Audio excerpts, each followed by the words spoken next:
नमस्कार विद्यार्थी मित्रांनो, आपण सर्वांनी 10वी नंतर प्रथम वर्ष डिप्लोमा प्रवेशासाठी रजिस्ट्रेशन केलेलं आहे आणि आज दिनांक 2 जुलै 2025 रोजी प्रोव्हिजनल मेरिट लिस्ट म्हणजे तात्पुरता गुणवत्ता यादीची जी लिंक आहे ती उपलब्ध झालेली आहे। बऱ्याच विद्यार्थी आणि पालक वर्ग यांना प्रोव्हिजनल मेरिट स्टेटस कसं बघायचं हे माहीत नसल्यामुळे हा व्हिडिओ मी आपणासमोर घेऊन येत आहे। मी या व्हिडिओद्वारे प्रोव्हिजनल मेरिट लिस्ट लिंकद्वारे कसं पाहायचं हे स्टेप बाय स्टेप आपणास सांगत आहे। सर्वप्रथम आपणास DTE director of technical education poly25users.dte.maharashtra.gov.in/diploma25/ या वेबसाईटवर जाऊन चेक प्रोव्हिजनल मेरिट स्टेटस या टॅबवर क्लिक करायचं आहे। या टॅबवर क्लिक केल्यानंतर विद्यार्थी मित्रांनो, आपणास ॲप्लिकेशन आय डी रजिस्ट्रेशनच्या वेळेस जो ॲप्लिकेशन आय डी आपणास उपलब्ध झालेला आहे तो ॲप्लिकेशन आय डी आपणास इथे नमूद करायचा आहे।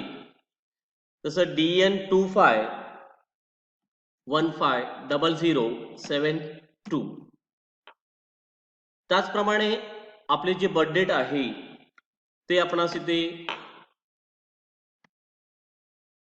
नमूद करायचे आहे।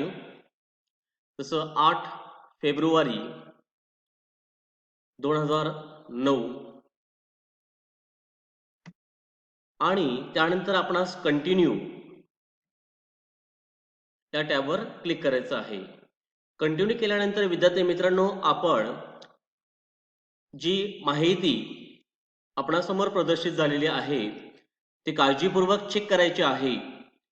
आपलं संपूर्ण नाव, त्यानंतर आपले 10वीचे जे मार्क्स आहेत, aggregate marks, mathematics, science, English, त्याचप्रमाणे आपण जर इंटरमिजिएट ड्रॉइंग एक्झाम सर्टिफिकेट दिलं असेल तर ते यस आहे का हे सुद्धा आपणास चेक करायचं आहे। त्याचप्रमाणे आपला जो SSC सीट नंबर असेल तो सुद्धा आपल्याला चेक करायचा आहे। त्याचप्रमाणे आपलं जे ॲडमिशन कॅटेगरी आहे, कॅन्डिडेट कॅटेगरी आणि ॲडमिशन कॅटेगरी ती बरोबर आहे का हे सर्व माहिती आपणास काळजीपूर्वक तपासून घ्यायची आहे।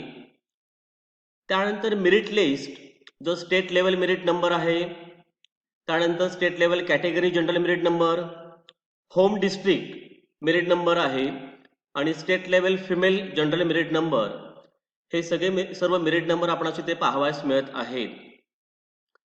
विद्यार्थी मित्रांनो, प्रोव्हिजनल मेरिट लिस्टमध्ये जी माहिती आपणास समोर दिसत आहे ती योग्य असेल तर आपणास सुविधा केंद्रावर येण्याची आवश्यकता नाही। परंतु प्रोव्हिजनल मेरिट लिस्टमध्ये जी माहिती प्रदर्शित झालेली आहे त्यामध्ये काही बदल असेल तर आपणास सुविधा केंद्रावर भेट देऊन आपली जी चुकीची माहिती असेल ती बरोबर करून घ्यायची आहे। याची सर्व विद्यार्थ्यांनी नोंद घ्यावी। धन्यवाद।